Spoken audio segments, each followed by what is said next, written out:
give you a little bit of her history. It's Reverend Sally Robbins. Reverend Sally is a contributing writer to Science of Mind magazine, and she wrote the daily guides for the April issue. She has also served at the national level at the Centers for Spiritual Living in a variety of roles, including 3 times being named co-chair of the CSL Event Committee. Reverend Sally Robbins has been a minister for 20 years and is ordained by the Centers for Spiritual Living. Reverend Sally came to the ministry after over 25 years in the corporate and entrepreneurial world. Her background includes extensive experience in sales, marketing, television, and radio advertising, as well as production and event production. Reverend Sally just moved to Charlotte a few weeks ago and is happily settling into her new home. The title of Reverend Sally's talk today is You Are Greater Than That. Would you please help me give a warm welcome to Reverend Sally Robbins.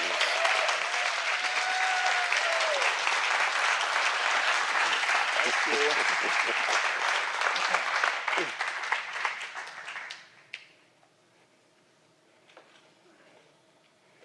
Well, good morning. What a beautiful group you are. I'd like you to turn to your neighbor and say, Spirit has something special in mind for me today.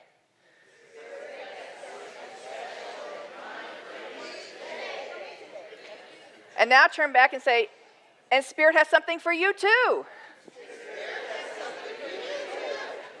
So we've just set our intention, haven't we?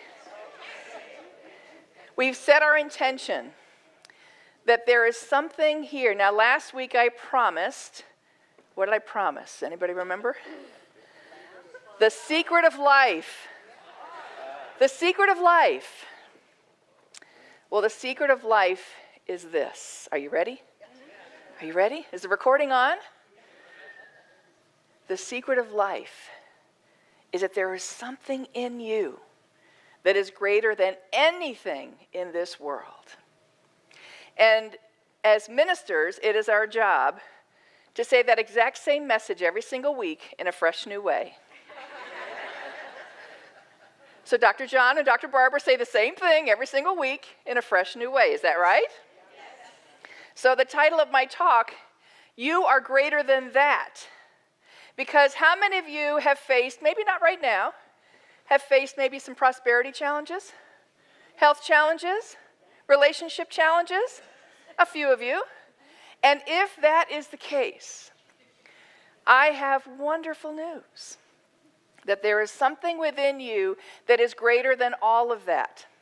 Ernest Holmes called that word transcendent. That we are transcendent. There's something greater than us. And so you are greater than that. When I was researching that on, isn't Google wonderful? Google's wonderful. So as I was researching, this was the symbol that I found. I am greater than my highs and my lows. Isn't that great? I am greater than my highs and my lows. As a matter of fact, it's so popular, people are tattooing it on themselves. I am greater than my highs and my lows. And I want to tell you a story about this town. It's called Enterprise, Alabama. It's a little tiny town in the southern portion of Alabama. This is Main Street. Main Street hasn't changed much since the early 1900s. It's pretty much the same. But in 1915, there was this little insect called the boll weevil that made its way up from Mexico, where it was native. And it came into Alabama, it came into all the southern states, and started decimating the cotton crops. Boll weevil loves cotton. And it was just chewing away on all the cotton crops, and it was threatening the livelihood of all the farmers, or all across the South, and especially in Enterprise, Alabama. And so the town people got together, and they said, you know what? We are greater than this. We are greater than this problem showing up as a boll weevil in our lives, and we know that we too can come up with something to move us forward in this experience called life. So what they did was they decided, what is it that the boll weevil doesn't care about? Boll weevil doesn't care about peanuts. So they started planting peanuts instead of cotton. And they found that peanuts actually got a greater yield per acre than the cotton did. And they now became prosperous beyond their wildest dreams. So they were so grateful now to the boll weevil that they actually erected a monument. I'm told on the web this is the only monument for an insect in the world. And at the top of that, you might not be able to see what she's holding. She's holding a boll weevil. This is right smack dab in the middle of Main Street. I have been there. And the townspeople were so grateful that they actually erected a plaque in 1919. And this is what it says. In profound appreciation of the boll weevil and what it has done as the herald of prosperity, this monument was erected by the citizens of Enterprise. Now, that's someone who figured out that they were greater than that. That's someone who figured out that they could transcend that which was upon them. And so they know that they knew that they had to be grateful. Gratitude is the final end of that process, right? So they were grateful for that. And so the word herald of prosperity, herald is another sign of way of saying messenger or sign. And so what is showing up in your life that might be a herald, a messenger, a sign of greater good? It might be showing up as something that doesn't look like that. It's cleverly disguised, just like the boll weevil was. But there's something there that might be calling you to a greater expression of life in this world. Are you with me?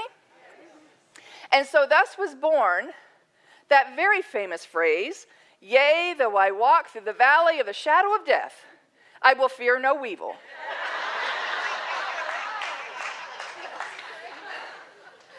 Because they did not fear the weevil, right?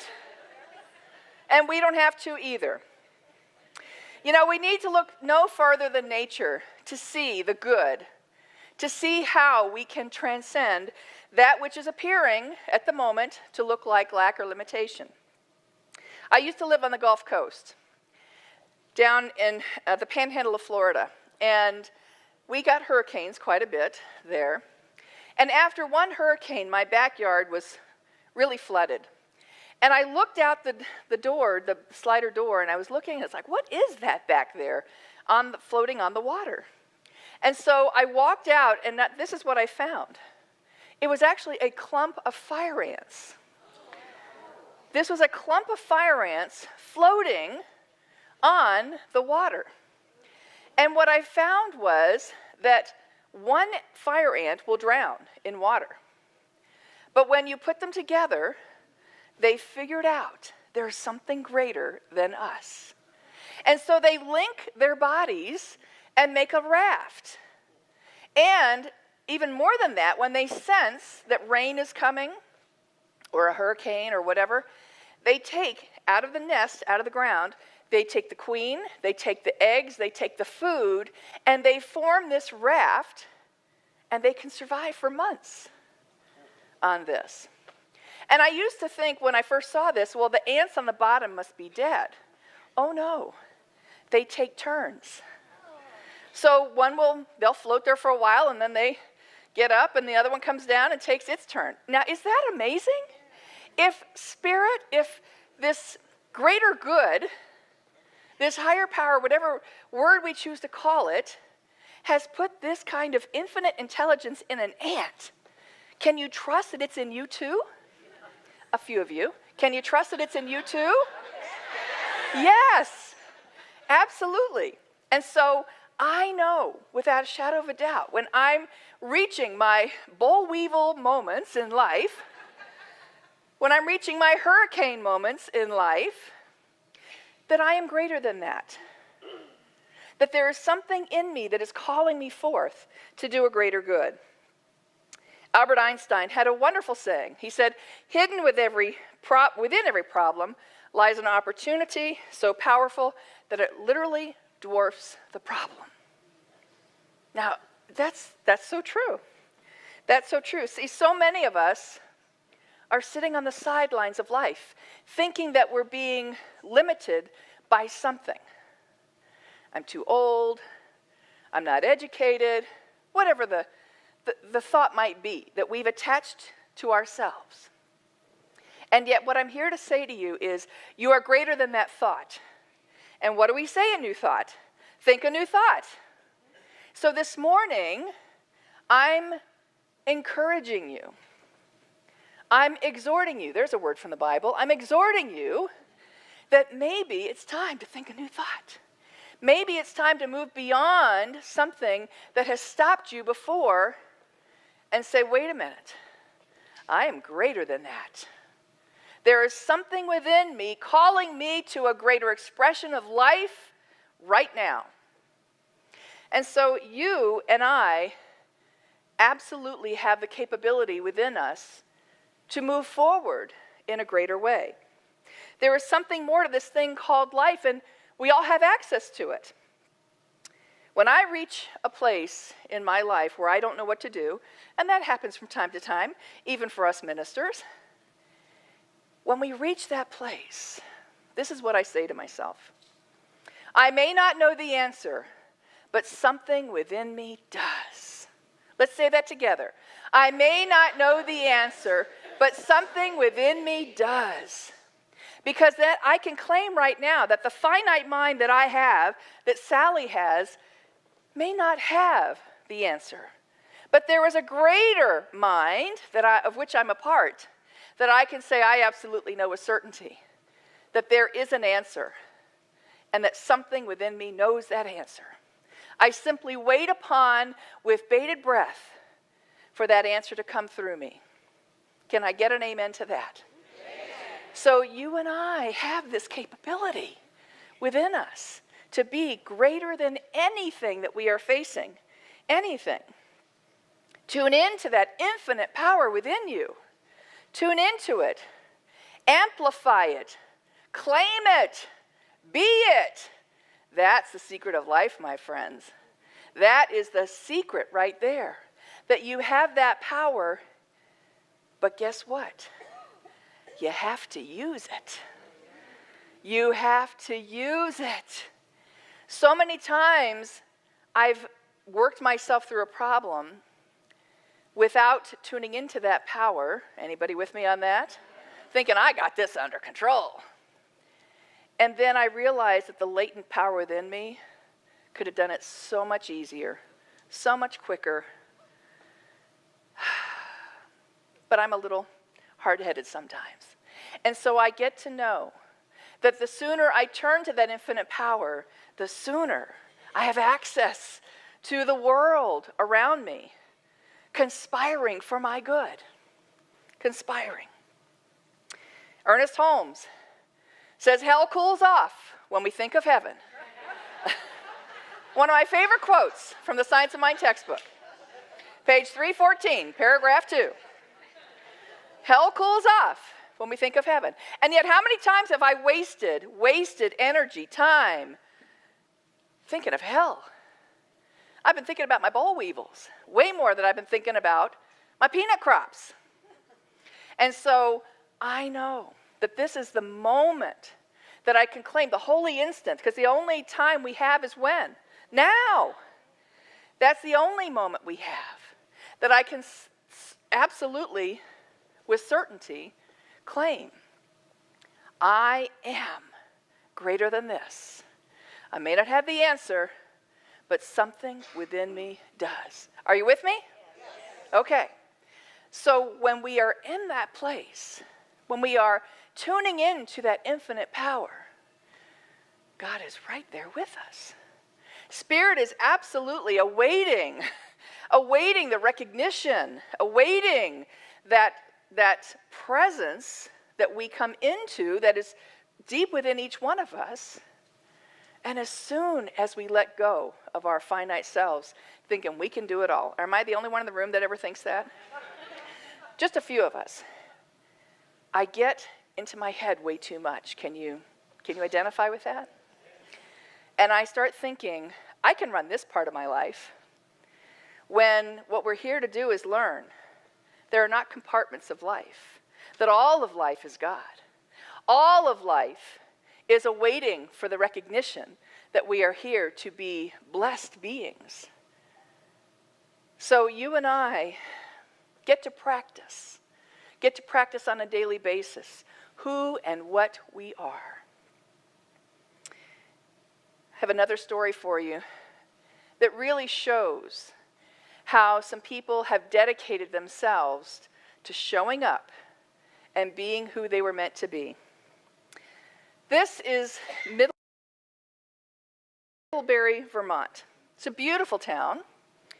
It's home to Middlebury College, a small liberal arts college. And they started an unusual tradition 58 years ago. You see, this tradition began in 1960 when a sophomore at the time who was playing on the football team, his name was Roger Ralph, this is him today. Roger Ralph was a sophomore on the football team. They had played their game. He was driving home after the game on a Saturday afternoon. It was snowing. It was actually like a blizzard that afternoon. As he was driving home, he saw off on the side of the road an older woman pushing a wheelchair with a young man in it. She was having a lot of trouble because it was snowing like crazy. And she was trying to keep him on the sidewalk. So, of course, Roger, being the wonderful young man that he is, pulled his car over and said, "May I give you a ride home?" She was so grateful, and he met the grandmother.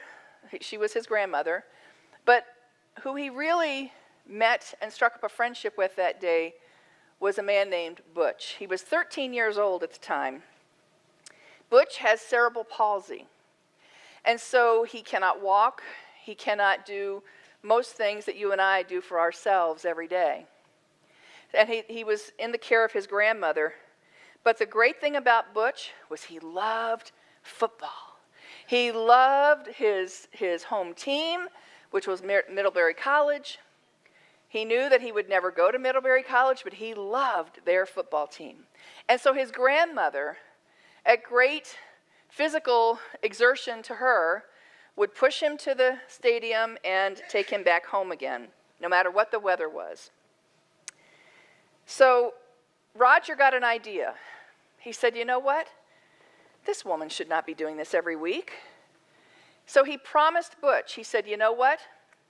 Next week and every football game hereafter, for the rest of the season, me and one of my teammates or a couple of my teammates will pick you up and take you to the game. Is that okay with you?"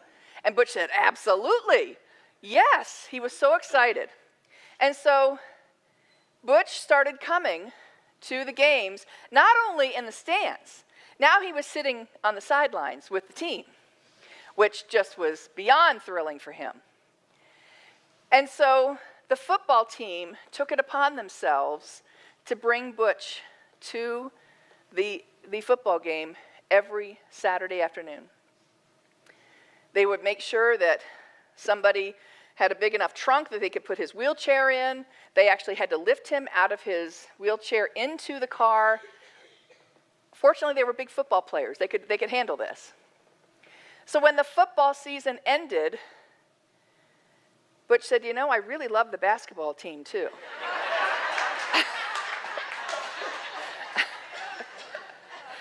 And so they started bringing him to every basketball game as well.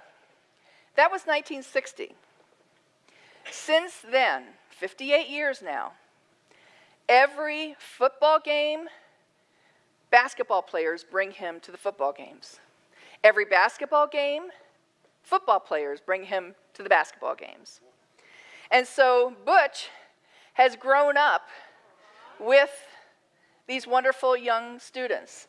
And what I want you to see here is this, that these young people are learning something they could never learn in a classroom.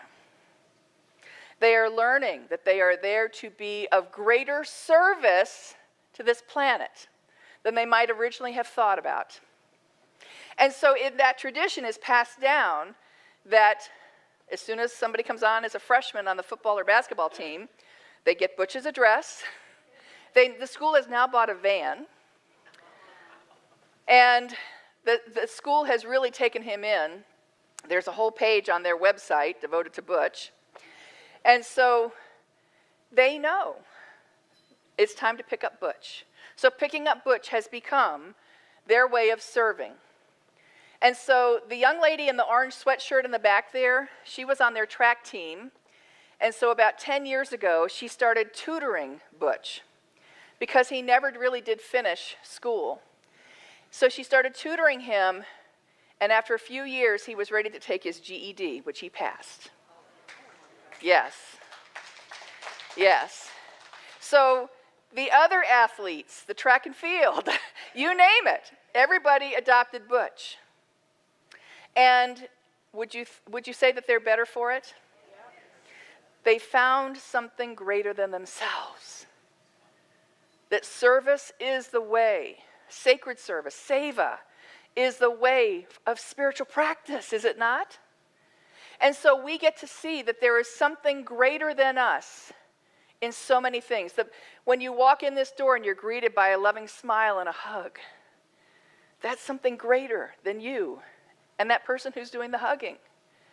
When you are singing, whatever your service is to this community, you are performing at a level because there is something greater than you calling you forth with your gift.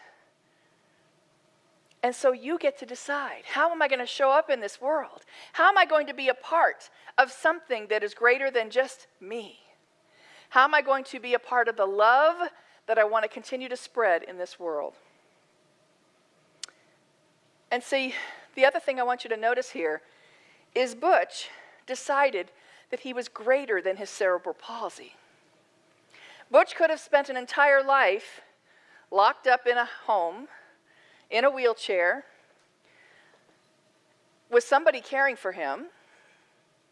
But because Butch said, I'm here to be a light, and the players all say, as soon as you meet Butch, he's your friend for life. Because he has this joy, this passion, this enthusiasm for life. Butch chose to be something greater than what he was dealt with. And so you and I know that whatever we have been dealt in this life, it may not seem fair. It may not be fun at all. It actually may be quite painful at times.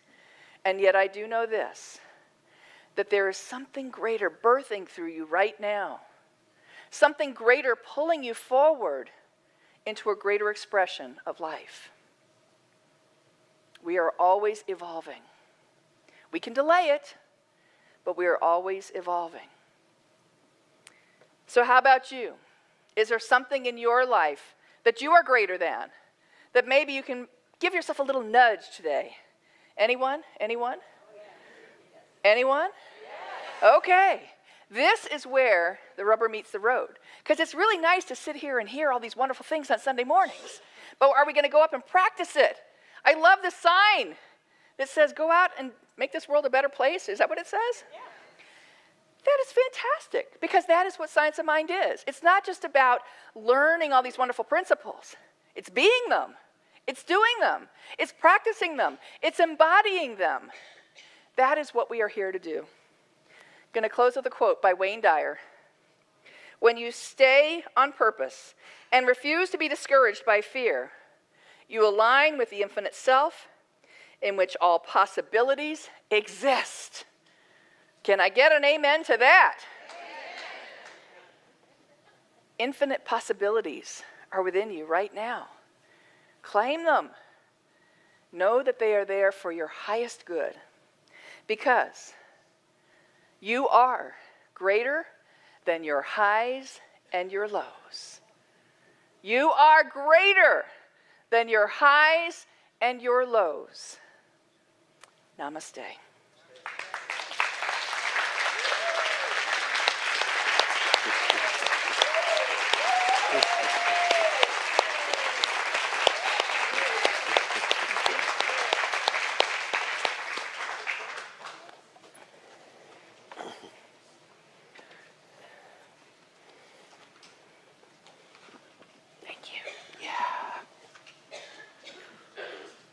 Do we have anyone here for the first time today?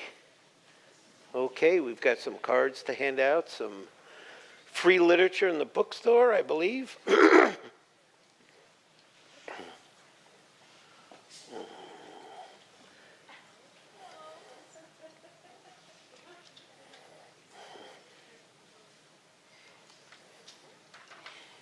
Jeez, a lot of new people.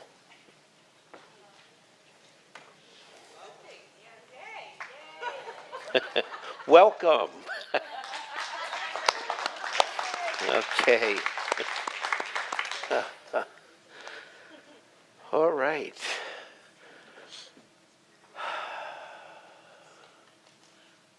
Yeah. they're still giving out a couple cards.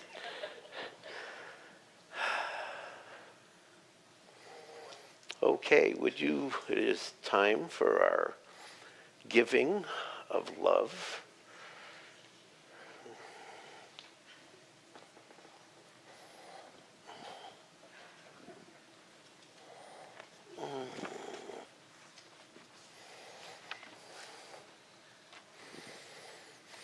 Okay, so take your gift in your hand.